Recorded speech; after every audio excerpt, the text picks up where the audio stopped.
En exactamente un mes se cumplirán 10 años de este momento. 4, 3, 2, 1. Para ese día se está preparando ya una gran marcha del movimiento Rejoin que pide volver a unirse a la Unión Europea, y esto no es solo una efeméride. En las últimas semanas el debate de si fue un error está muy vivo, sobre todo dentro del laborismo al frente del gobierno británico. El propio primer ministro, al que no le van bien las cosas, lo ha reavivido. Starmer lo dijo a principios de esta semana: tenemos problemas porque somos herederos de un mal acuerdo, el Brexit. Y lo dijo también unos días antes, justo después de que su partido cosechara unos malísimos resultados en las elecciones municipales. Because I want to remind you what Nigel Farage said about Brexit. He said it would make us richer. Wrong. It made us poorer. He said it would reduce migration. Wrong. Migration went through the roof. He said it would make us more secure. Wrong again. It made us weaker. This Labour government will be defined by rebuilding our relationship with Europe, by putting Britain at the heart of Europe. Bueno, pues lo vamos a analizar como cada miércoles con Ana Bosco, nuestra compañera de Radio Televisión Española, y con mucha más gente que vamos a ir presentándoles. Pero Ana, una primera pregunta: ¿por qué saca ahora Starmer este tema? Bueno, tú has mencionado que hace apenas 10 días el Partido Laborista, el partido en el gobierno en el Reino Unido, se llevó una derrota tremenda. Fue, en sus propias palabras, una derrota catastrófica. ¿Y qué ocurre? Que el partido al alza, porque el Partido Conservador también se llevó malos resultados, los dos principales partidos. ¿Cuál es el partido al alza? Reform. El partido populista, el partido de extrema derecha, ultraderecha, nacionalista, como se le quiera llamar. Y es el partido de Nigel Farage.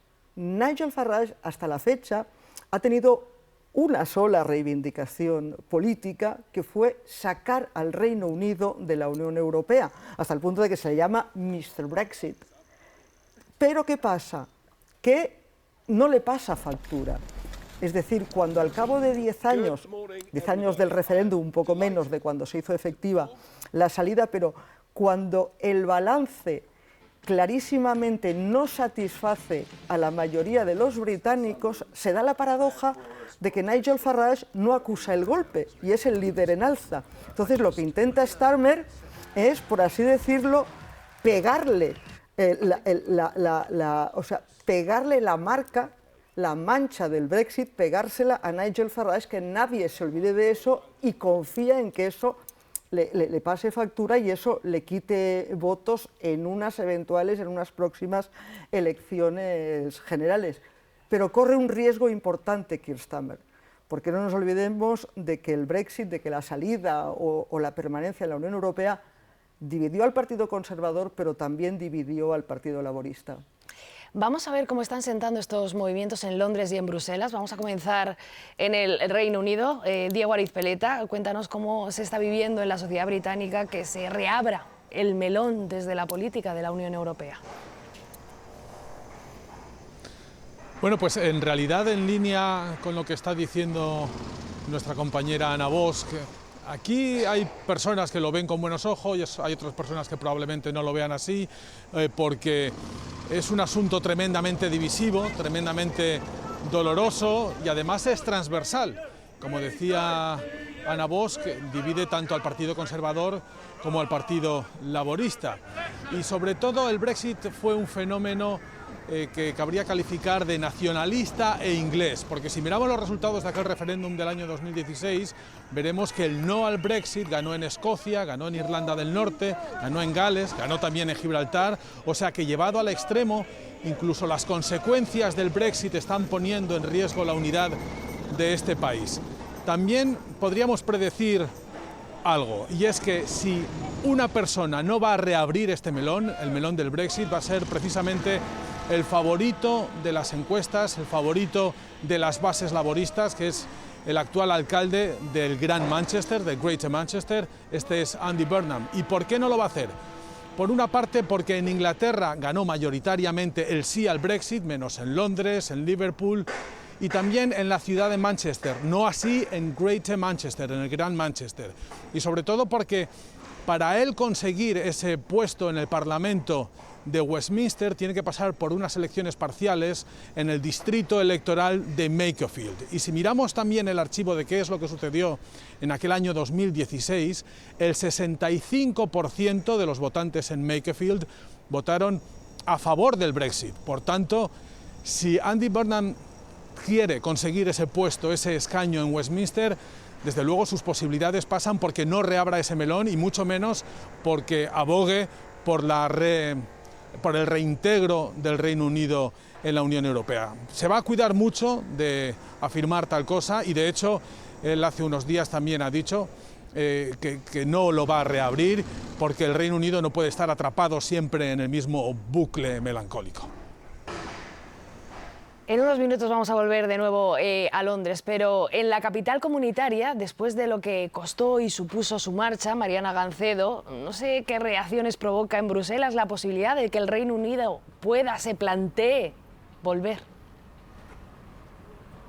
Pues precisamente se lo preguntaban esta misma semana la portavoz de la Comisión Europea y decía que prefieren no especular, no hablar de escenarios hipotéticos, no abrir ese capítulo que fue tan doloroso, sino centrarse en trabajar, en reforzar la cooperación con el Reino Unido, en estrechar lazos. Es cierto que desde que Starmer llegó al gobierno hace 2 años ha habido un acercamiento entre el Reino Unido y la Unión Europea. En estos 2 años probablemente están en el mejor momento de su relación desde el Brexit y comparten una sintonía frente a muchos de los desafíos geopolíticos. Hace justo un año, el 19 de mayo de 2025, se celebró la primera cumbre en Londres, la primera cumbre entre Londres y Bruselas desde la ruptura, y ahí se habló de abrir un nuevo capítulo en la relación, una nueva era, dijo Starmer, para trabajar codo con codo, fueron las palabras del presidente del Consejo Europeo, y se cerraron una serie de acuerdos para reforzar la cooperación en materias como la seguridad y la defensa, también un nuevo acuerdo en materia de pesca para flexibilizar las barreras aduaneras, y esos cauces de negociación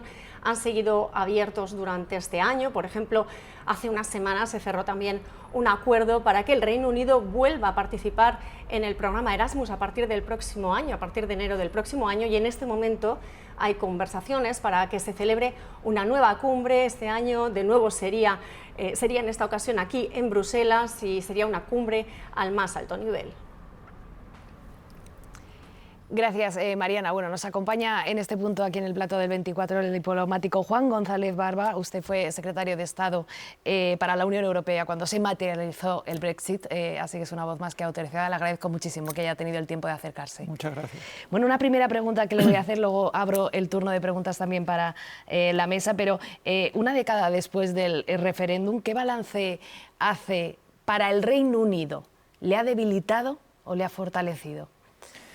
Desde el punto de vista económico, yo creo que hay consenso en que ha afectado en un porcentaje, en unos puntos porcentuales a la economía del Reino Unido. Luego también con las crisis internacionales que hay, en las que hay una posición común, una visión común entre el Reino Unido y la Unión Europea, el que esté fuera de la Unión Europea, pues no cabe duda que también repercute negativamente, pero sin embargo hay que decir, todo se ha dicho, que había predicciones, por ejemplo, que iban a afectar al sector financiero del Reino Unido y no ha sido así. La City ha mantenido, el sector financiero en general ha mantenido el mismo número de empleados, o incluso los ha incrementado, creo que supera el 1.000.000, o incluso la contribución del sector financiero al PIB del Reino Unido ha aumentado un 20% desde que se produjo el Brexit, creo que está alrededor del 8%, o sea que hay claroscuros, no todo es negativo. Sí, yo quería preguntarle, en el diciembre del 2020 se hizo efectiva, en principio, la salida del Reino Unido de la Unión Europea, pero quedaban muchos flecos, quedaba la cuestión de Irlanda del Norte, quedaban muchos flecos y hemos estado negociando hasta antes de ayer, como quien dice, y aún ahora se renegocian otras cosas, como decía la corresponsal en Bruselas, como es, por ejemplo, reactivar el programa Erasmus. Mi pregunta de europea que ha seguido esto es ¿cuánta energía, no sé si se puede cuantificar en euros, pero cuánta energía, cuánto personal le ha supuesto a la Unión Europea este divorcio a lo largo de tantos años? O sea, ¿en qué modo algo que nosotros no provocamos, que fue el Reino Unido, ha erosionado la energía de la Unión Europea cuando teníamos otras crisis simultáneamente? Mucho, aunque yo lo pondría de otra manera, lo vería en perspectiva. Robert Kaplan calificaba a la Unión Europea de imperio benigno, y el contraste con Rusia, un imperio a la antigua sazón, es remarcable, porque a nadie se le obliga a estar en la Unión Europea, con lo cual se solicitó la aplicación del artículo 50 y se negoció pacíficamente. Que hubo recursos que se dedicaron a eso y se podían haber dedicado a otra cosa, sí, de acuerdo, pero mire los recursos que se están empleando por parte de Rusia para retener a Ucrania contra su voluntad en el ámbito de influencias. No hay comparación, con lo cual también lo pondría en perspectiva. Sí, otra pregunta que le quería hacer, usted que acaba de publicar este libro, Europa, la otra patria, aquí en el capítulo del Reino Unido, una reflexión que hace es que cómo entender el Brexit, el querer salir de la Unión Europea, cuando ellos, en la situación en la que estaban, que era una Unión Europea a la carta, esto sí, esto no, Schengen no, el euro no, tenían lo mejor de los dos mundos posibles. En una hipotética vuelta del Reino Unido a la Unión Europea, ¿podrían volver a tener este contrato de alguna manera a medida? Claro, yo recuerdo el tiempo que estuve ahí asistiendo a las reuniones del Consejo de Asuntos Generales, y sobre todo cuando el negociador comunitario Barnier nos informaba de las últimas rondas negociadoras, nos invadía a todos una sensación de incredulidad. Por eso precisamente, porque lo que había conseguido el Reino Unido lo había conseguido no como socio fundador, pero sí uno de los socios tempranos en el año 73, y desde dentro se pueden conseguir muchas cosas, como fue el cheque británico, como fue la exención de algunas políticas comunitarias, que eso, en el supuesto hipotético que volviera a plantear una solicitud de admisión a la Unión Europea, ya sería muy difícil, nada es imposible, pero muy difícil conseguir, porque no es la misma posición negociadora desde dentro que desde fuera. Ahora que estamos, y que sobre todo el laborismo, ¿no?, lo estamos analizando, está reabriendo este debate, o hablando, si no de volver, de redefinir esa relación, usted que estuvo presente en esas negociaciones que creo que fueron complicadísimas, quiero aprovechar para preguntarle cómo la recuerdan. Recordamos eso, en inglés se llama un cliffhanger, estar al borde del abismo, pero había la sensación de que se conseguiría un acuerdo de relaciones futuras, porque nadie en la Unión Europea, pero tampoco, a pesar de las declaraciones que pudiera haber, nadie en el Reino Unido quería un divorcio duro, quería un acuerdo que regulara las relaciones a partir de entonces, y un acuerdo además mejorable, que es lo que estamos viendo desde entonces. O sea, más que plantearnos una hipotética negociación para que el Reino Unido ingrese en la Unión Europea, hay un proceso paulatino de negociaciones en que se va paso a paso. Los dosieres más urgentes, como fue el evitar una frontera dura entre Irlanda del Norte e Irlanda, eso era la principal prioridad, pero luego hay otras que se van haciendo paso a paso, y es cierto que son negociaciones complicadas porque los británicos saben lo que quieren, pero también tienen dificultades para poner sobre la mesa las concesiones que necesita la Unión Europea. Clarísimamente creo que podemos decir que ha sido el Brexit el punto de inflexión para esa inestabilidad que vemos, ¿no? Y eso lo juzgarán los británicos. Yo simplemente quiero hacer una pregunta, comentario final, y es, off the record, en los pasillos de Bruselas no puede haber comentarios del tipo, a buenas horas, o sea, ahora quieren volver, ahora se plantean volver, ya han dicho, no en el corto plazo, ¿no? Han dicho que a lo largo de su vida les gustaría ver, estos políticos laboristas que se han expresado así, que a lo largo de su vida les gustaría que volviera el Reino Unido a la Unión Europea. Como ciudadana europea, a veces dan ganas viscerales de decir, ¿sabes qué? Pues ahora no queremos. No, yo tengo que decir, Ana, que si los británicos, o un número de británicos y todas las generaciones más jóvenes desearían volver a la Unión Europea, desde luego, en lo que a mí se refiere personalmente, pues a mí me encantaría volver a ver el Reino Unido en el seno de la Unión Europea, porque el libro que ha citado trata más sobre Europa que sobre la Unión Europea. Y desde luego, en lo que es la historia, el presente y el futuro de nuestro continente, es inconcebible pensarlo sin el Reino Unido. Mejor que estuviera en la Unión Europea, pero incluso estando como está, yo estoy seguro que la colaboración seguirá siendo lo más intensa que permitan las circunstancias de cada momento. Sí, la corresponsal en Bruselas, y es un último apunte para subrayar lo que usted dice, es que al salir, en el contexto que estamos con una guerra en nuestras fronteras, al salir el Reino Unido de la Unión Europea, perdimos una de las únicas dos potencias nucleares que hay en Europa, que son Francia y el Reino Unido, con lo cual esa es otra muestra de cómo nos debilitó, ¿no? por darle la razón en esta última reflexión. Pues Juan González Barba, exsecretario de Estado para la Unión Europea, durante esos tan complicada, ¿no? Salida y momento para el club comunitario, muchísimas gracias por haber venido a analizar el momento actual, que nos retrotrae un poco a esa época que usted vivió en primera persona. Muchas gracias. Muchísimas gracias a ambas. Gracias.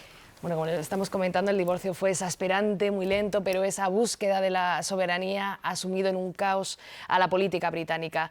Es innegable que desde la llegada del Brexit, la inestabilidad política ha acompañado esta nueva era. Laura Gómez.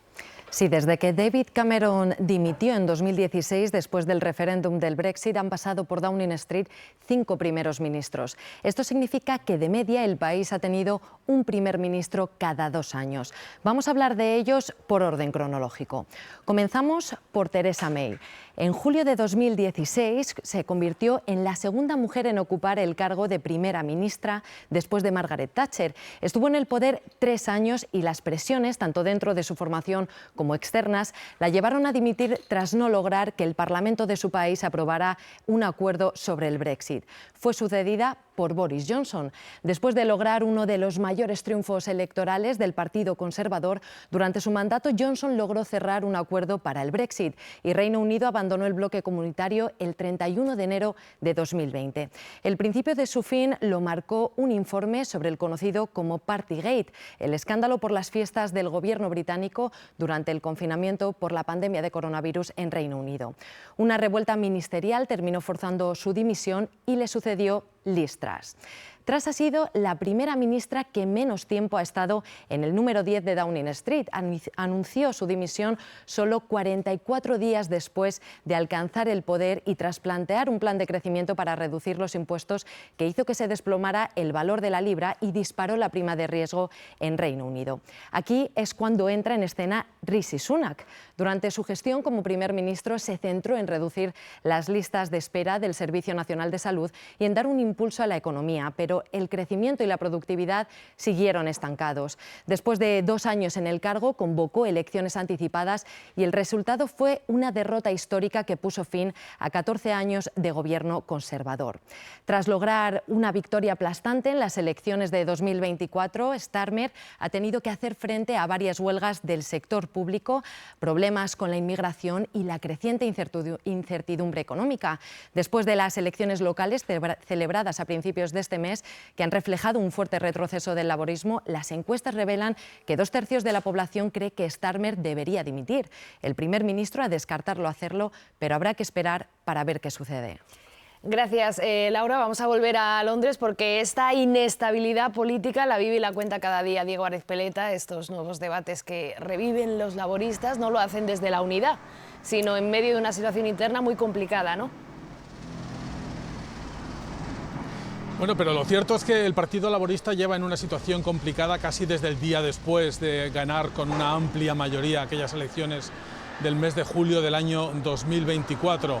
Que desde luego Starmer no ganó porque él tuviera muchísimo carisma o por su capacidad de ilusionar, sino porque los británicos estaban hartos del Partido Conservador, de los 14 años de gobierno del Partido Conservador, y también porque entonces Reform UK no era una opción que todavía estuviera madura. Así que la gente votó a favor de Starmer, pero ya en el mes de septiembre La primera decisión del Partido Laborista o del gobierno apoyado por el Partido Laborista fue la de retirar las subvenciones al gasóleo de calefacción a los jubilados. Eso fue probablemente lo que le puso la puntilla a la popularidad de Starmer, porque justo durante esos días, justo cuando el gobierno anunciaba esa medida, también se publicaba la información de que Keir Starmer había recibido algo así como 100.000 libras en obsequios desde el año 2019, desde que se hizo con el liderazgo del Partido Laborista, obsequios de todo tipo, como trajes, como conciertos para ver a Taylor Swift, como un palco en el Arsenal, del que Starmer es un gran fan, todo dentro de la legalidad, pero que desde luego sentó muy mal a las bases del propio laborismo. Entonces ya se convirtió Starmer probablemente en el político más impopular del Reino Unido. Y de hecho, si no le han saltado las costuras al Partido Laborista antes, ha sido porque quedaba muy poquito para estas elecciones locales que se celebraron el pasado 7 de mayo. Esto sucedió sobre todo desde septiembre del año pasado, cuando Keir Starmer tuvo que destituir a quien había nombrado hacía apenas 6 meses embajador del Reino Unido en Washington, a Peter Mandelson, a pesar de que conocía sus vínculos y su amistad con el pederasta estadounidense, con Jeffrey Epstein. De modo que ahora el favorito de las bases es Andy Burnham, pero no lo tiene nada fácil en absoluto. Tiene que conseguir ese escaño, como decíamos en la anterior conexión, y tenemos que ver también qué es lo que sucedió en ese distrito electoral hace apenas un par de semanas. Pues bien, el favorito de los votantes fue el candidato de Reform UK, y además por un 50% de los votos. El Partido Conservador sacó algo así como un 8%, de manera que hay un 58% de votantes de derecha que tienen que participar en estas elecciones parciales, que posiblemente se celebrarán el próximo 18 de junio. Por tanto, no tiene en absoluto Andy Burnham garantizado que pueda convertirse en el próximo parlamentario laborista, ni desafiar a Keir Starmer en unas elecciones primarias. Gracias, Diego, por todo ese análisis. Estamos viendo que se están perfilando algunas alternativas, pero por cerrar este debate que hemos abierto hoy, Ana, que han abierto los británicos, sí. Te quiero hacer una última pregunta. ¿Es el Reino Unido ingobernable a día de hoy? Si te sirve de consuelo, esa misma pregunta se la llevan haciendo ya hace unas semanas en el Reino Unido. Y la respuesta tiene dos respuestas. Una, en parte es por el sistema de partidos, donde la lealtad al liderazgo nunca es férrea, nunca el líder lo puede dar por hecho, porque son habituales las rebeliones dentro de un propio partido, tanto el conservador como el laborista. Y la otra cuestión es que, fruto un poco de los tiempos y de cómo vivimos, el electorado quiere soluciones rápidas, trabaja muy a corto plazo, y entonces oscila de opinión mucho, oscilamos de opinión mucho, ¿no? Estamos en la inmediatez, queremos soluciones rápidas. Y bueno, la economía no mejora de un día para otro, el Brexit no se hace de un día para otro, y hay un choque entre nuestras expectativas y nuestro deseo de soluciones rápidas y los gobiernos que no gobiernan y no rinden de una manera tan rápida. Gracias, Ana Bosch, por tu análisis un miércoles más. Como tarde, en un mes, volvemos a hablar de esto. Hasta luego.